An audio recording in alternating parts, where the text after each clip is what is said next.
In this video, we discuss about dyes and its classification and difference between dyes and pigments. Dyes andre enu? A dye is a colored organic compound that can be applied to a substrate like fabric, paper, leather, produces permanent or semi-permanent coloration. Okay, dyes andre enu ಒಂದು organic compound ಅದನ್ನು ನಾವು apply ಮಾಡ್ತೀವಿ substrate may be fabric ಆಗಿರ್ಬೋದು, paper ಆಗಿರ್ಬೋದು, leather ಆಗಿರ್ಬೋದು, ಅದು any substance ಆಗಿರ್ಬೋದು.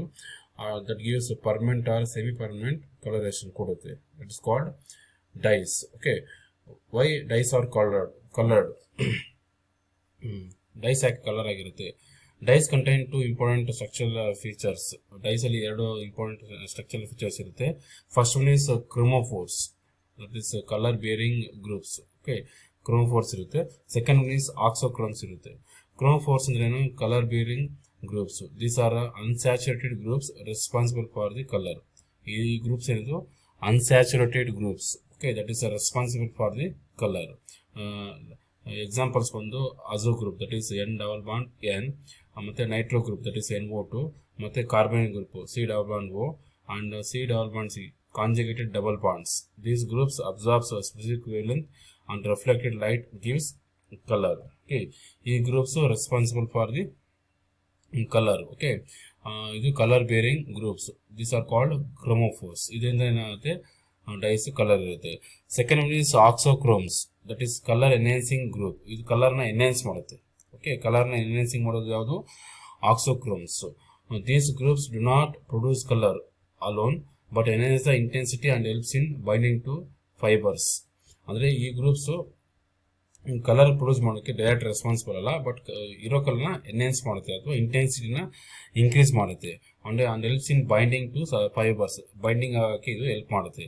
Examples ಬಂದು OH, that is hydroxyl, next NH2, that is amino, and SO3H, sulphonic acid. ಇದೆಲ್ಲ ಯಾವುದಕ್ಕೆ ಎಕ್ಸಾಂಪಲ್ಸು? ಆಕ್ಸೋಕ್ರೋಮ್ಸ್ಗೆ ಎಕ್ಸಾಂಪಲ್ಸು. ಇದೆರಡು ಗ್ರೂಪ್ ಇರೋದ್ರಿಂದ ಡೈಸ್ ಏನಾಗಿರುತ್ತೆ? ಕಲರ್ ಆಗಿರುತ್ತೆ. Okay, this about chromophores and auxochromes. Classification of dyes. Okay, dyes are mainly classified in two ways. Dyes ನಾವು ಎರಡು ವೇದಲ್ಲಿ ಕ್ಲಾಸಿಫಿಕೇಶನ್ ಮಾಡಿದ್ವಿ. First one is classification based on their chemical structure. Chemical structure ಮೇಲೆ ಯಾವ ಥರ classification ಮಾಡಿದ್ವಿ? That is first one is azo dyes, N double bond N. Azo dyes ಅಂದ್ರೆ ಏನು?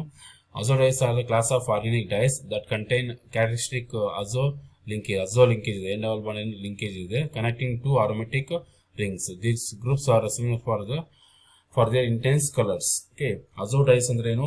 azo dyes are the class of organic dyes. Okay, ಇದರಲ್ಲಿ ಏನಿರುತ್ತೆ? Characteristic linkage ಆಗಿರುತ್ತೆ. N double bond ಏನಿರುತ್ತೆ? ಇದು ಎರಡು ಅರೋಮೆಟಿಕ್ ರಿಂಗ್ ಕನೆಕ್ಟ್ ಆಗಿರುತ್ತೆ. ನೋಡಿ, N double bond N ಇದೇನಾಗಿದೆ? ಈ ಕಡೆ ಏನಾಗಿದೆ? ಅರೋಮೆಟಿಕ್ ರಿಂಗ್ ಇದೆ, ಅದಕ್ಕೆ ಕನೆಕ್ಟ್ ಆಗಿದೆ. This group is responsible for their intense colour. ಈ ಗ್ರೂಪ್ ರೆಸ್ಪಾನ್ಸಿಬಲ್ ಏನಕ್ಕೆ? For intense colour. Dye intense colour ಬರೋಕ್ಕೆ ಈ group responsible. That is about azo dyes. Second one is anthraquinone dyes. Anthraquinone dyes ಅಂದ್ರೇನು? Class of dyes derived from the anthraquinone nucleus, a polycyclic aromatic compound containing two carbonyl groups. ಇಲ್ಲೇನಾಗಿರುತ್ತೆ?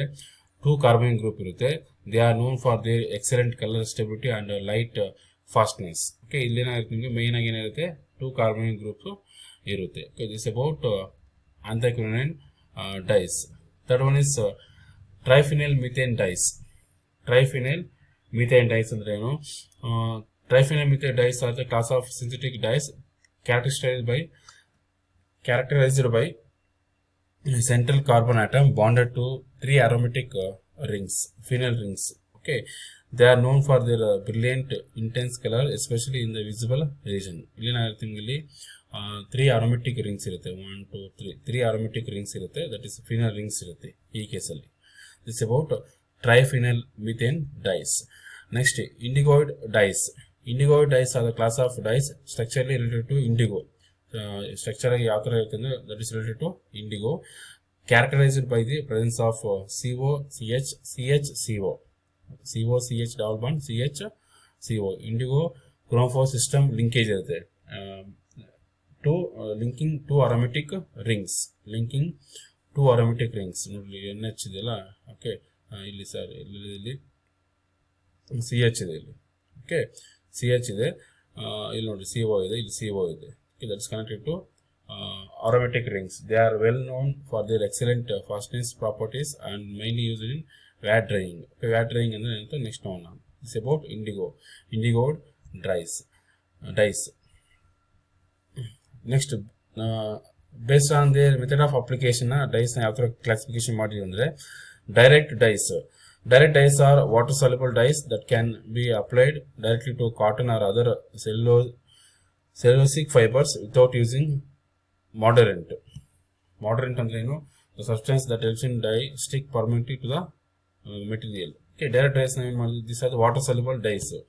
Direct ಆಗಿ apply ಮಾಡ್ತೀವಿ without using mordant ಅಂದ್ರೆ ಏನು, ಅದು ಒಂದು substance, ಅದು ಡೈನ stick ಆಗಕ್ಕೆ ಸರ್ಫೇಸ್ ಮೇಲೆ ಹೆಲ್ಪ್ ಮಾಡುತ್ತೆ. ಇಲ್ಲಿ ಮಾಡರ್ಂಟ್ ನಾವು ಯೂಸ್ ಮಾಡಲ್ಲ. Most direct dyes are azo dyes and are water soluble, so they can be applied directly to fabric without mordant. The most other dyes, okay, they are comes under direct dyes. Without using mordant, we can use these dyes. Okay, examples one, Congo Ray to direct blue one. These are examples for direct dyes. Second one is acid dyes. Acid dyes are water soluble dyes that are applied to fibers like wool, silk or nylon in an acidic media. ಇದನ್ನ ಎಲ್ಲಿ use ಮಾಡ್ತೀವಿ, acid dyes acidic media use ಮಾಡ್ತೀವಿ. They are water soluble that apply to fibres like wool, silk and nylon in acidic media. Common examples ಬಂದು ಯಾವುದು, acid red 1, acid blue 2,5. These are the examples for acid dyes. And third one is basic dyes. Basic dyes are water soluble dyes that carry a positive charge. Basic dyes ಏನಾಗಿರುತ್ತೆ, positive charge carry ಮಾಡಿರುತ್ತೆ. That are mainly use to acrylic fibres. Examples ಒಂದು methylene blue, crystal violet, ಇದೆಲ್ಲ ಯಾವಾಗ examples basic ಡೈಸ್ಗೆ. Okay, that carry a positive charge. It's about basic dyes. Fourth one is reactive dyes. Reactive dyes are the dyes that form covalent bond with the fibre. ಇದೇನು ಮತ್ತೆ strong chemical bond formation ಆಗುತ್ತೆ ಈ dyes with fibre, giving permanent and highly wash fast permanent colour ಕೊಡುತ್ತೆ. Examples ಬಂದು reactive blue 19, reactive red 120. It's an example for reactive dyes. Next, wet dyes ಅಂದ್ರೆ ಏನು, wet dyes are insoluble dyes that are applied to fabric by first converting them into soluble form. ಈ dyes ನಾವೇನು ಮಾಡ್ತೀವಿ, first soluble ಫಾರ್ಮ್ಗೆ convert ಮಾಡ್ತೀವಿ, then back to insoluble form on the fiber to fix the colour permanently. ಒಂದ್ಸರಿ ಅದು ಇದಾದ್ಮೇಲೆ binding ಆದ್ಮೇಲೆ ಮತ್ತೆ ಇನ್ಸಾಲ್ಯುಬಲ್ ಮಾಡ್ತೀವಿ to fix the colour permanently. Colour permanent fix ಆಗಿ ನಾವೇನು ಮಾಡ್ತೀವಿ, ಫಸ್ಟ್ ಏನು ಮಾಡ್ತೀವಿ, ನಾವಿಲ್ಲಿ ಸಾಲ್ಯುಬಲ್ ಫಾರ್ಮ್ ಕನ್ವರ್ಟ್ ಮಾಡ್ತೀವಿ, ಆಮೇಲೆ ಮತ್ತೆ ಏನು ಮಾಡ್ತೀವಿ, ಇನ್ಸಾಲ್ಯುಬಲ್ ಫಾರ್ಮ್ಗೆ ಕನ್ವರ್ಟ್ ಮಾಡ್ತೀವಿ. ಏನಕ್ಕೆ ಅಂದರೆ to fix the colour permanently. Examples ಬಂದು indanthrene dyes. Okay, indanthrene dyes ಈ ಎಕ್ಸಾಂಪಲ್ಸ್ ಫಾರ್ ವ್ಯಾಟ್ ಡೈಸ್.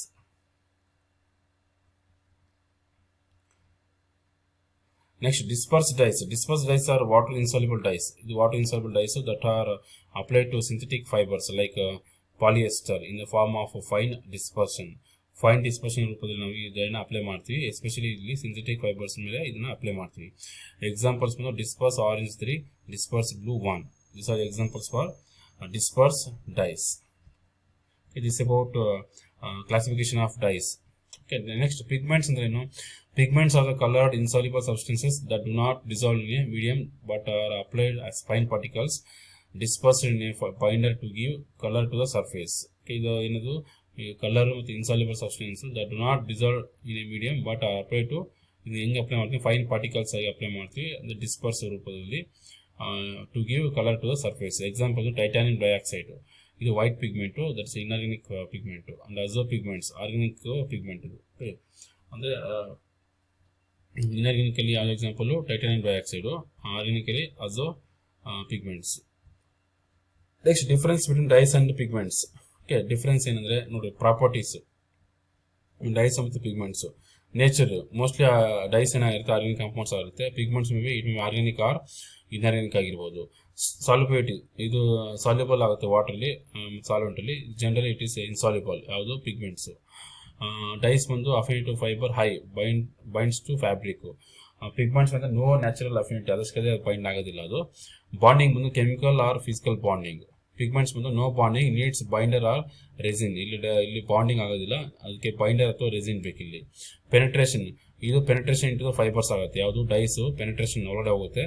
ಇಲ್ಲಿ ಪಿಗ್ಮೆಂಟ್ಸ್ ಏನಾಗುತ್ತೆ ರಿಮೈನ್ ಆನ್ ದಿ ಸರ್ಫೇಸ್ ಮೇಲೆ ಅಷ್ಟೇ ಸ್ಟಿಕ್ ಆಗುತ್ತೆ. ಇದು ಅಪ್ಲಿಕೇಶನ್ ಬಂದು ಡೈರೆಕ್ಟ್ಲಿ ಅಪ್ಲೈಡ್ ಇನ್ ಸೊಲ್ಯೂಷನ್ ಡೈಸ್ನ, ಬಟ್ ಪಿಗ್ಮೆಂಟ್ಸ್ನ applied as a dispersion with the binder ಮುಖಾಂತರ ನಾವು ಇಲ್ಲಿ ಅಪ್ಲೈ ಮಾಡ್ತೀವಿ. ಬ್ರೈಟ್ನೆಸ್ ಬಂದು ಇದು ಡೈಸ್ ಒಂದು ಬ್ರೈಟ್ ಮತ್ತು ಟ್ರಾನ್ಸ್ಪರೆಂಟು, ಪಿಗ್ಮೆಂಟ್ಸ್ ಒಂದು ಲೆಸ್ ಬ್ರೈಟ್ ಮತ್ತು ಮೋರ್ ಒಪ್ಯಾಕ್. ನೆಕ್ಸ್ಟ್ ಫಾಸ್ಟ್ನೆಸ್ ಬಂದು ಮಾಡ್ರೇಟ್, ವೇರಿಯಸ್ ಬೈ ಸ್ಟೆಪ್ಪು. ಇದು ಪಿಗ್ಮೆಂಟ್ಸ್ ಬಂದು generally high durability. Okay, uses ಬಂದು ಟೆಕ್ಸ್ಟೈಲ್ ಡೈಯಿಂಗ್, ಪೇಪರ್, ಲೆದರಲ್ಲಿ ಯೂಸ್ ಮಾಡ್ತೀವಿ ಡೈಸ್ನ. ಪಿಗ್ಮೆಂಟ್ಸ್ನ ಬಂದು ಪೈಂಟ್ಸ್, ಇಂಕ್ಸ್, ಪ್ಲಾಸ್ಟಿಕ್ಸ್ ಮತ್ತು ಕೋಟಿಂಗ್ಸಲ್ಲಿ ಯೂಸ್ ಮಾಡ್ತೀವಿ. This about difference between dyes and pigments. Thank you.